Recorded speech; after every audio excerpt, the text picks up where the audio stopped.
tidak mampu menyidik wakil presiden. Yang pertama itu bukan persoalan KPK itu berwenang atau tidak berwenang. Dari segi hukum kita mengatakan KPK berwenang menyidik siapa saja di negara ini.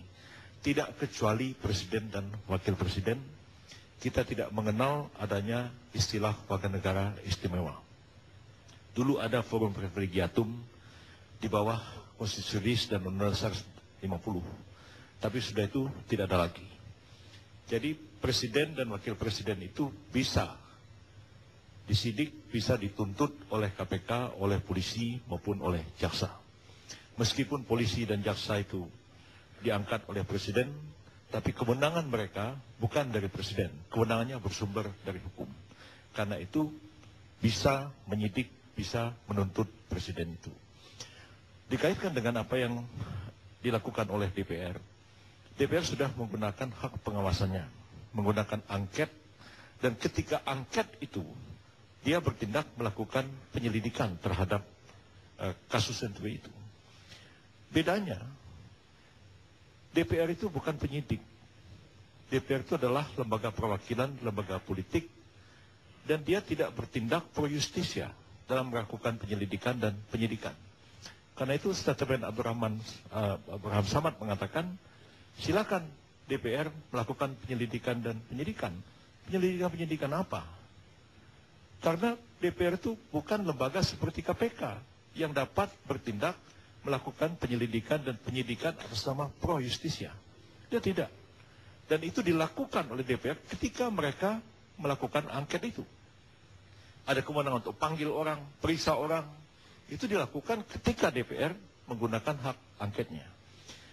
Angket sudah dilaksanakan, selesai. Kalau sudah selesai angket itu, terserah DPR.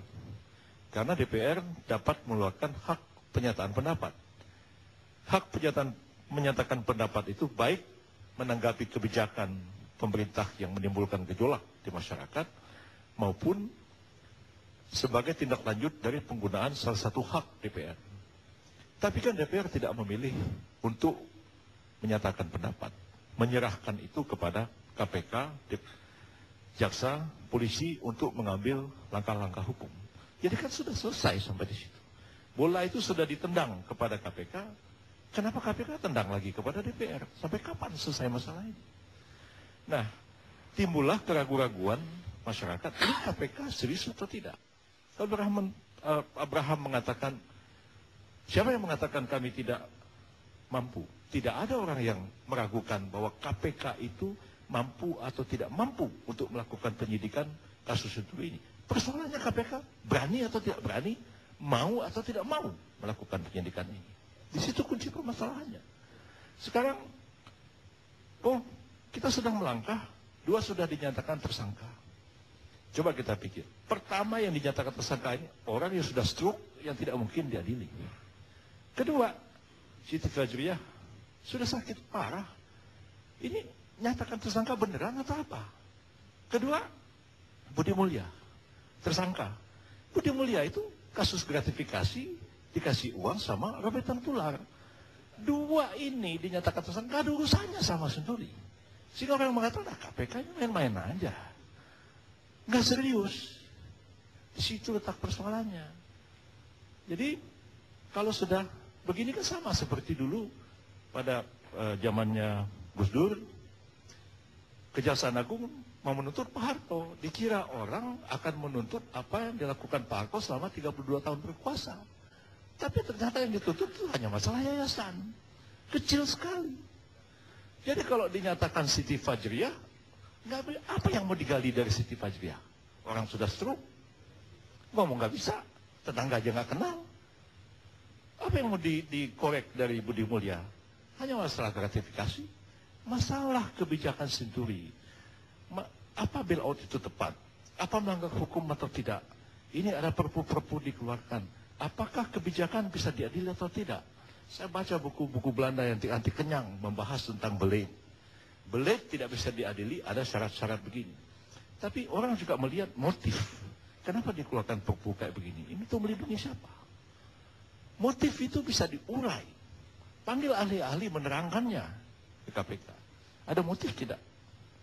Nah, nanti akan kelihatan arah dari penyidikan ini. Tapi kalau seperti sekarang ini, ya, tidak melangkah kemana-mana, ya, apalagi kalau mau dikaitkan, misalnya selama ini banyak sekali anak buah melakukan kesalahan, kena pasal 55 ayat 1 ke 1 atau pasal 56 KUHP.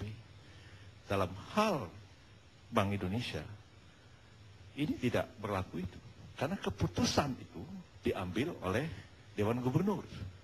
Dan hubungan Dewan Gubernur satu dengan yang lain itu bukan hubungan atasan dengan bawahan. Ini kolegial, kolektif, ambil satu keputusan. Dan pertanyaannya, bagaimana Siti Fajriah sama Budi Mulya bisa dinyatakan sebagai tersangka? Budiono tidak. Di situ pertanyaannya. Apakah dulu Gubernur BI yang pernah dihukum, Burhanuddin dan Aulia Pohan juga, itu kebijakan bukan? Kebijakan juga. Kebijakan juga. Kebijakan juga. Kita istirahat sejenak.